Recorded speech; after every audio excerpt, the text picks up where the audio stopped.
Hello, folks, and thank you for joining me. As promised, I'll start the rereadings. This is actually the very first reading I posted back in 2011 when I created this channel after the slideshow. Um, and I think it was in like 2 or 3 different parts. And we will complete it in one this time. What is Freemasonry? An address by M.A.R. Howard, DGM, that's Deputy Grand Master, of the Most Worshipful Grand Lodge of AF and AM of British Columbia, past Master of Adoniram Lodge number 118 in Vancouver, British Columbia, member of Walter F. Meyer Lodge of Research number 281, Seattle, Washington, and the editor of the Masonic Bulletin of the Grand Lodge of British Columbia, delivered before the Conference of Grand Lodges of the 4 Western Provinces of Canada at Banff, Alberta, on September 5th, 1958. In defining itself as a system of morality veiled in allegory, Freemasonry takes itself seriously. There are no side issues involved as to benevolent aims or social objects. These or other desirable methods of expression are left to grow out of the more comprehensive definition quoted. To the profane who has never been within the walls of a lodge room, Freemasonry is the aristocrat among secret societies. To him the appeal may be curiosity, admiration for its benevolent practices, or a desire for social fellowship. I do not know of a man joining the Masonic order because he understood it to be a system of morality, or because there was an intellectual appeal in its philosophy and symbology. It seems a pity this appeal cannot be made more manifest to the outside world, but no one can receive knowledge for which he is not prepared. In the practical working out of our Freemasonry, the keynote cannot always be pitched on high levels of philosophical exposition, but too often the degrees are conferred without the emphasis on instruction. Hence the odious term, degree mill, is deservedly applicable. Freemasons are made, not elected. Freemasonry is not a benevolent society. That is, the primary aim is not benevolence, but being a system of morality, the virtue of charity is one of its prominent teachings, and a front-rank place must be accorded benevolent practice and charitable conduct. Individual Freemasons or lodges, or even Grand Lodges, should not delude themselves with the idea that they are functioning to the fullest degree by the practice of this one virtue. Neither is Freemasonry a social order. It is not a club for the enjoyment of social intercourse alone. Man is gregarious in his instincts, and these instincts ought to be given expression. But here again the social side of Freemasonry ought to be subordinated to the main theme, just as in the harmony of music there are many parts. The undue emphasis of one of these will cause discord. Many Freemasons profess to find in Freemasonry a religion. Morality is a very good soil out of which spirituality may grow, but morality and spirituality are different elements of character. Freemasonry has no solution for the problem of a man's attitude to deity. The recognition of the fatherhood of God is only partial in its answer. It has no solution for the problem of pain, sorrow, and evil in the world. Neither has it a solution for the problem of the hereafter. It does not seek to make bad men good unless, of course, they are Freemasons. In short, it does not function as a religious experience. It is all very well for the young man in whom abounding physical well-being may obscure spiritual promptings for a time to say, out of his lack of life's experience, that Freemasonry is good enough religion for him. But as he grows older and tastes some of the bitter experiences that life holds in its lap for all of us, sooner or later he will realize that Freemasonry is not a complete answer to the riddle of existence. So what is Freemasonry? And again we return to its own answer. A system of morality veiled in allegory. But this simple statement is provocative of further questioning. It is simply a restatement of the simple moral truths we all learned from our parents, from our Sunday school teachers, or from the minister in the pulpit, nor is there in its profundities of its symbology an intellectual appeal that must be sought through serious study. Many Masonic students have found it in such appeal. What is Freemasonry? A system of sublime truths, including those of the natural universe, as well as of moral and intellectual science and philosophy, based on the accepted fact of one almighty, infinite, and perfect deity, called by the Freemasons TGA of the U. The perfection and completeness of the order of the universe, its correspondence with itself throughout, that is, in all its parts and degrees, the coordination of these last by correspondence. From first to last their correspondence with the degrees is found in man, in the same order. The immortality of the human spirit, a righteous system of divine government, and in the enjoying of practice of all moral and social virtues and duties by means of lessons embodied in symbolic representations of deep significance, together with apt and wisely ordered discourse, all contained certain ancient and simple but sublime ceremonies, coordinated in degrees according to the order of the universe, which is the divine order.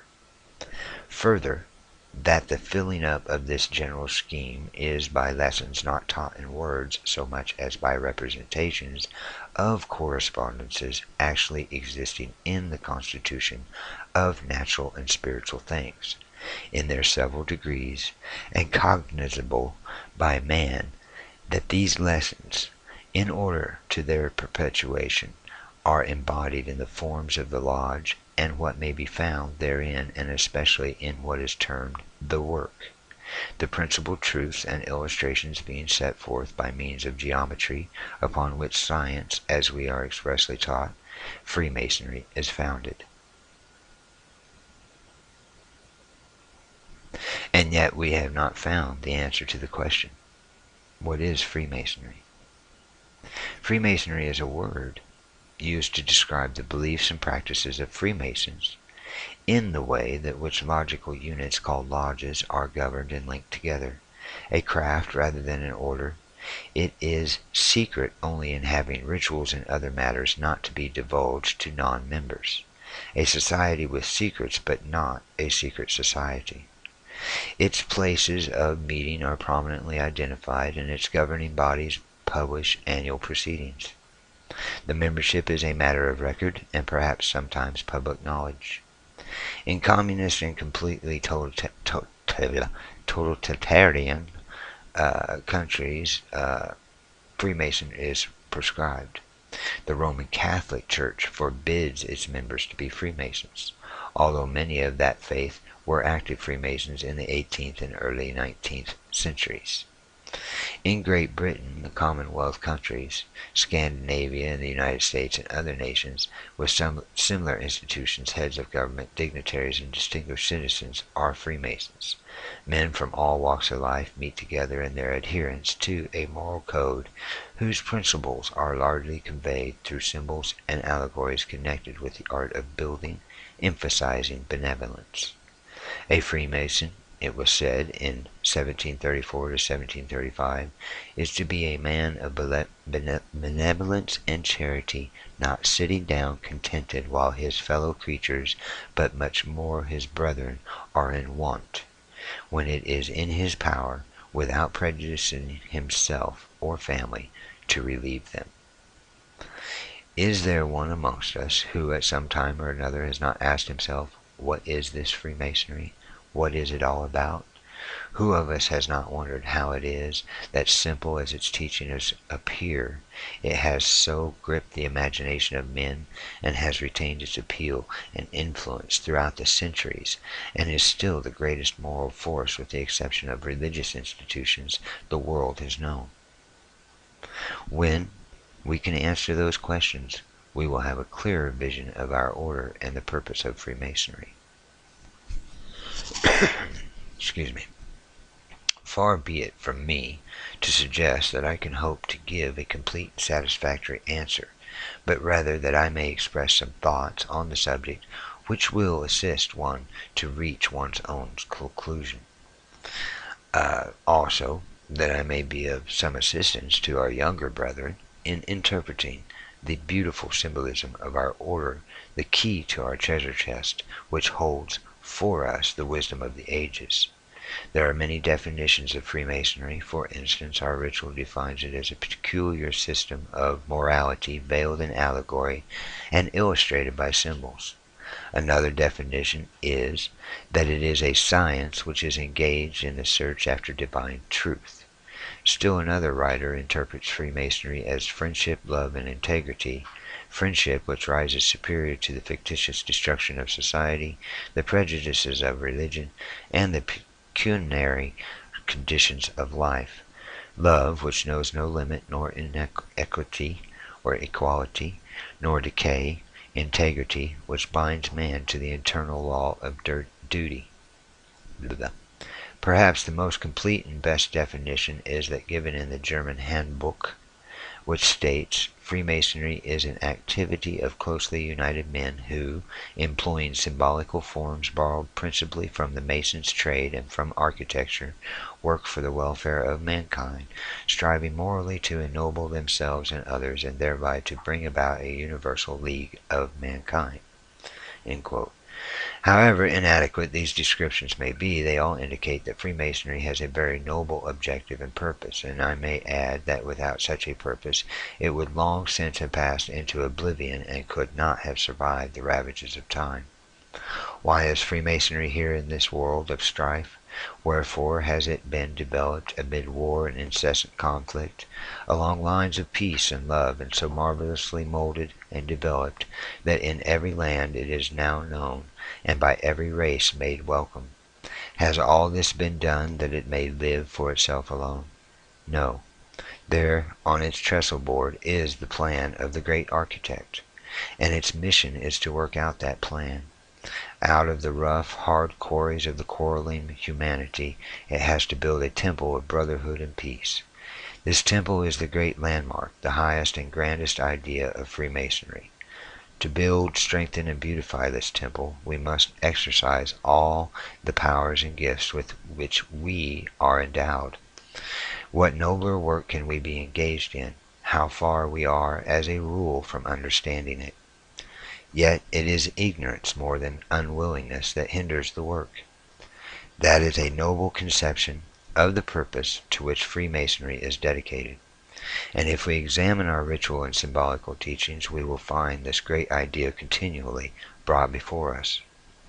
Free and accepted, our symbolic Masonry, as we know it, emphasizes that we are builders, in the spiritual sense, hence in the fact that the working tools of an old operative Freemason occupy a prominent place in our lodges, and are used for the purpose of instructing us in great spiritual and ethical purpose or principles, of which they are symbolic. Those tools in which operative craftsmen earned their living were also, because of the great moral and spiritual teachings associated with them, used by him to think out his faith by which to live. The connection between operative and speculative Masonry may be briefly considered at this juncture, as it may be helpful in the consideration of our subject. For many centuries, lodges of operative Freemasons existed and reached their greatest strength during the cathedral building era in the Middle Ages. When magnificent cathedrals were erected throughout the Old World, it was also during that period that, known as the Dark Middle Ages, there set in a decline in moral and spiritual standards. And so it happened that the most exquisite gems of architecture were surrounded by hovels in which lived depraved type of humanity. The viciousness of human nature formed an appalling contrast to the creative geniusness of craftsmanship. Was it this that caused the progenitors of our order to believe that the principles of disciplined and devoted craftsmanship productive of such beauty in architecture could be applied to human affairs and enable men to build a superstructure, perfect in all its parts and honorable to the builder? And so, with the gradual decline in the building era and the consequent decline in lodges of operative masons, modern Freemasonry gradually grew in strength and inherited the symbolism and teachings to be used to assimilate in man the dignity and high purpose of life. And so with our ancient brethren, our Freemasonry has much in common. Those same symbols and tokens signify the great spiritual truth underlying its teachings, and although Freemasonry is no longer engaged in erecting temples in stone, it carries on the teaching that we are engaged in building a spiritual temple which age cannot affect nor death destroy. Erected on the everlasting foundation of the fatherhood of God and the brotherhood of man, Freemasonry is not a religion, neither does it refuse membership to men on account of the religion they practice. Christian, Jew, Mohammedan, or Buddhist, it matters not, worshiping God as the supreme being, they may enter its ranks. It respects every religious faith and belief and honors men as men irrespective of their social status. It has no creed of bigotry, no spirit of intolerance. It makes for morality and humanity and brotherly love in the widest and noblest meaning. To ensure happiness, man must live with God and man. The very first requirement and man, the very first requirement of a Freemason is an expression of his faith in God. And when progressing through the various stages, is impressed with the lessons of charity and mutual help which better fit him to take his place in the world as a man and a citizen. The ultimate truth he learnt is that the real soul of Freemasonry is to be discovered in its fellowship and service for God and his fellow men. Of this great truth we are constantly reminded, and it is conveyed to us in many aspects of our symbolism. Therefore, what is Freemasonry itself if not a world builder, a social architecture on a grand style? With its fellowships established in every nation under heaven, its activities never ceasing night or day, its message uttered in nearly all the languages of the race, but always the same message. It is the one of the mightiest, one of the most benign, one of the most constructive of all forces in the world. When its work is finished, which will not be until the end is ended, it will have proved itself a builder of unseen cathedral more noble, more enduring than any ever made of stone.